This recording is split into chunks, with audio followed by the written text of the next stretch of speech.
Last week we recorded an entire video for the reviews for this series, and the microphone wasn't recording any audio, so I ended up with I made a video about it. Completely unusable. We're recording this week.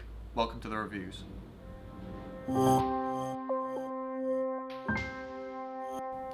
The plan for this video was to re-record exactly what we did last week. There was no point in doing new songs or anything, because the songs that we reviewed last week still need reviewing, because publicly we haven't said anything about them. I will say one track, which was a track from Not Harry Quinn, that track doesn't exist anymore, so we came to do it this week, and it now doesn't exist. So, Not Harry Quinn, if you want your track reviewing, by all means send us a new link if you want the same track reviewing or whatever, but we were going to review it, and it now doesn't exist, so we can't. Without further ado, here is 24 and On the Run. We swore we proved them wrong. We loved each other for so long. Too attached to dumb to say, baby, that was you, not me. And I know, that you know, that I'm on the run. That I'm on the run. And I know. That was a really good song. Dig it. The only real problem that I have with the entire track, and I'll start with this because I think everything else is pretty positive that I've got to say. There are certain sections in the song that I would say are a little bit too long. I think the intro is twice as long as it needs to be. That's not really that much of a problem though. But I would say that the bridge bit, the riff that you have like before the last chorus, there's a bridge riff section where the guitar and the bass or whatever is playing a riff, and it does it 8 times. Well, it technically does it 6 times, and then like you do something different for the last little bit. But I would say that that entire section would benefit from being 4 goes round and going straight into like another chorus.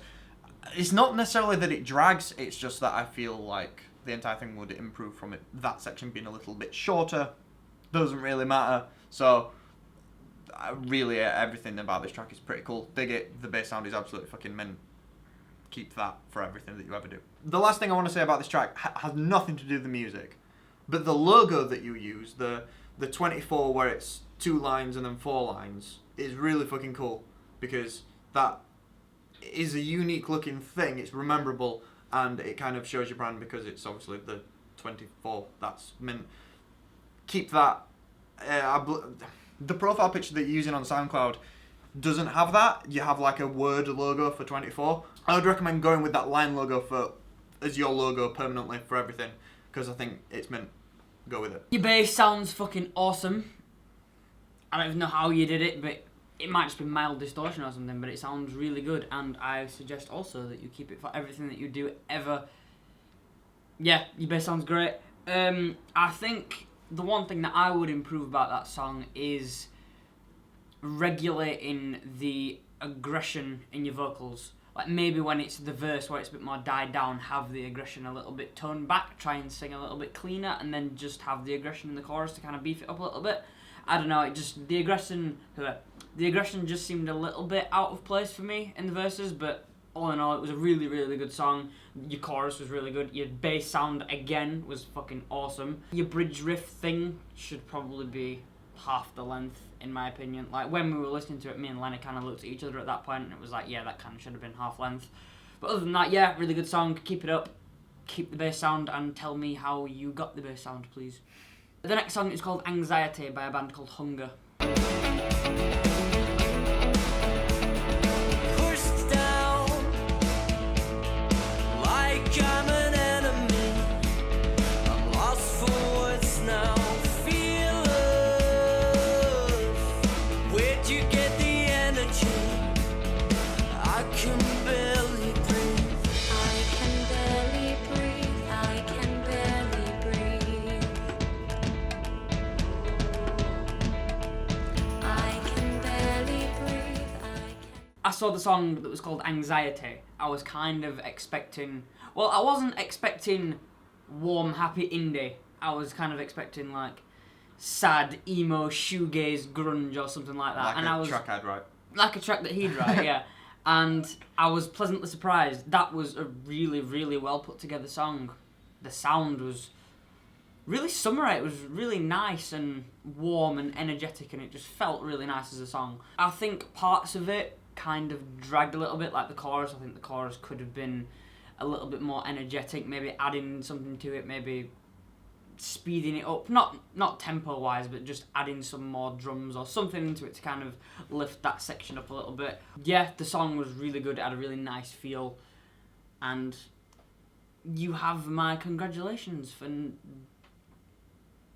Not being emo? not being emo. Yeah, not that there's anything wrong with being emo, it's just I wasn't expecting it. I'd like to say, if you recorded this yourself, you did a fucking awesome job on the mix. If not, whatever studio you went to, keep going to that studio because they did a really good job. In the pre-chorus of your song, you have kind of like a percussion-y thing going on, where it's like bongos, maybe, I think. Props to you for doing that, because not many bands would take the risk and be like, we're going to put some bongos in this track. You did, and it worked really, really well. I think it adds kind of a nice little feeling to the entire track. I think it adds to the summery kind of vibes. I don't know why, but I just think it adds to it. Really cool. Well, it has a bit of an African feel, doesn't it? Yeah, I suppose so, and that just instantly think of hot Warmth. summer, yeah, that kind of thing. The entire vibes of the song, the kind of catchy feel, the summery feel, that kind of thing. Dig it. It was very, very well done, and the male-female vocal always works really, really well. I mean, that should be a thing, in my opinion. In more artists should do male-female vocal combining, because there's not many times that I've seen it happen where it doesn't work really, really well. Like Blood Red Shoes, fucking mint stuff. I Set the Sea on Fire, which is one of our bands that we work with, do male-female vocal really, really good. You've done it, all of which I love. All of it, just great.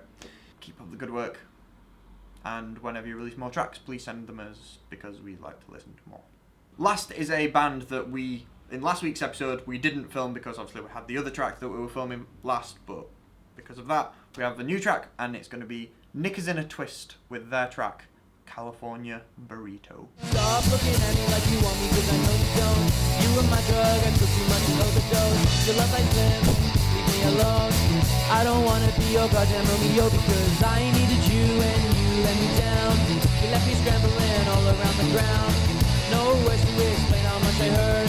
Sometimes in life things just don't work. Normally I have to do a bit of a disclaimer in the reviews about the fact that we used to play like pop punk, and our view of that genre is kind of tarnished and stuff, but I'm not going to do that entire thing here, mainly because this is, I think, slightly distant enough from what we used to do that it's not actually that much of a problem. But be aware, we used to play this kind of music and we got kind of bored of this kind of music, so our opinions of it is kind of tainted. I think it's good. I don't know whether you went with kind of a raw DIY feel through a stylistic choice, or whether you just decided to do a rough demo just to get a track recorded. Don't know which, but if it was, you stylistically went, let's just get a really rough recording done because it's kind of cool. Kind of dig it. I like that kind of vibe anyway, the kind of DIY feel. But I'm presuming that you only have one guitarist. You said you were a 4-piece. That probably means that you've got drums, bass, guitar and vocals as 4 separate members. I say that because you have some riff sections in your songs, and the riff section feels like it dies down a little bit whenever you go to a riff, because there isn't any rhythm guitar behind the riff. If you only have one guitar, the only real way around that is when you record another guitar track. That means that you then can't replicate what you're doing live, which means that live it feels even worse. Not ideal.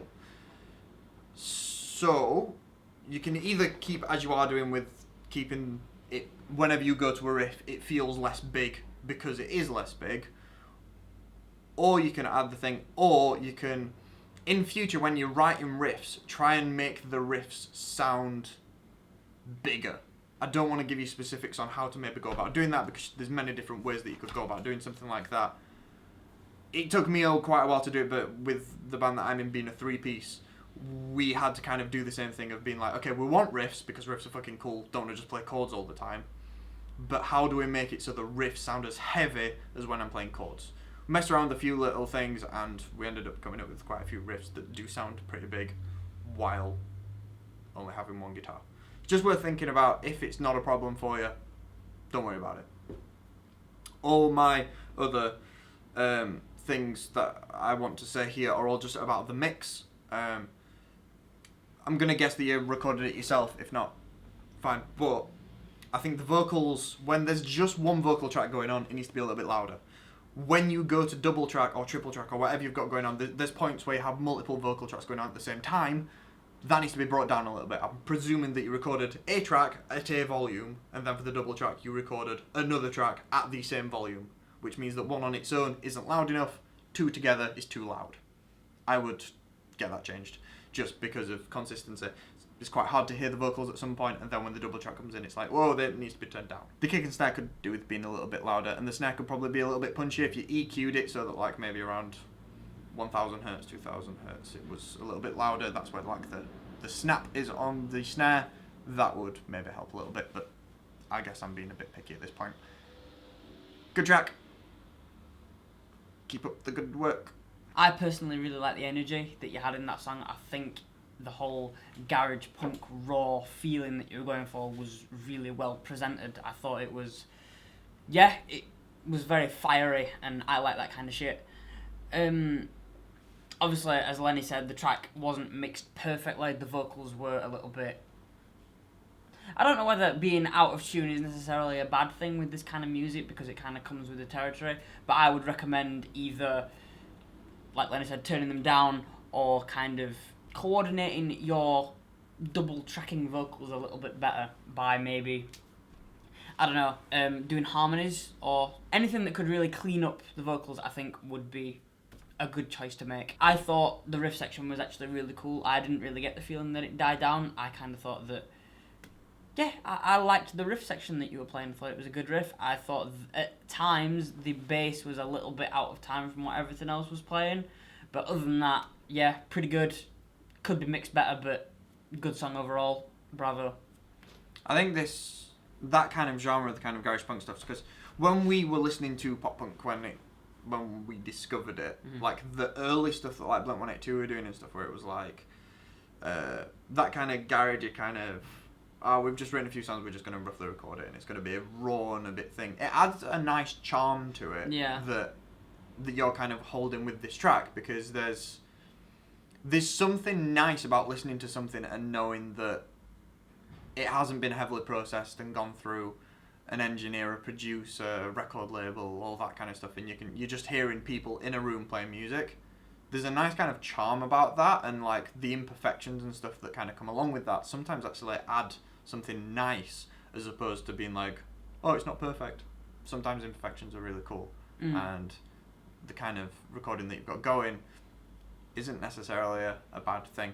So maybe that's a style that you want to run with and go, right, okay, let's just do what we're currently doing and try and get a little bit better and a little bit better with every single song that you do, until eventually you are making really good DIY recordings. Or totally ignore what we've just said and just do what traditional bands do and go in the studio or whatever. Doesn't really matter, but it's just worth thinking about that this kind of DIY kind of vibe that you've got going with this demo could be a recurring thing that you keep as your style. Thank you very much for watching this episode. Sorry it was a week late, but obviously we had problems with the recording of audio last week, and we had a super busy week last week, so there was no chance that we could have re-recorded last week, which is why there was a temporary video up that was super short. Hope that's okay. If you want to see more videos from the series, click on my side of the screen. We currently are on episode 9, so there are 8 other episodes that you could potentially watch. If you want to just see our best of videos where we teach about how to be a band and be more efficient and all that kind of shit, click on Joe's side of the screen. There's some good videos. Have a good week.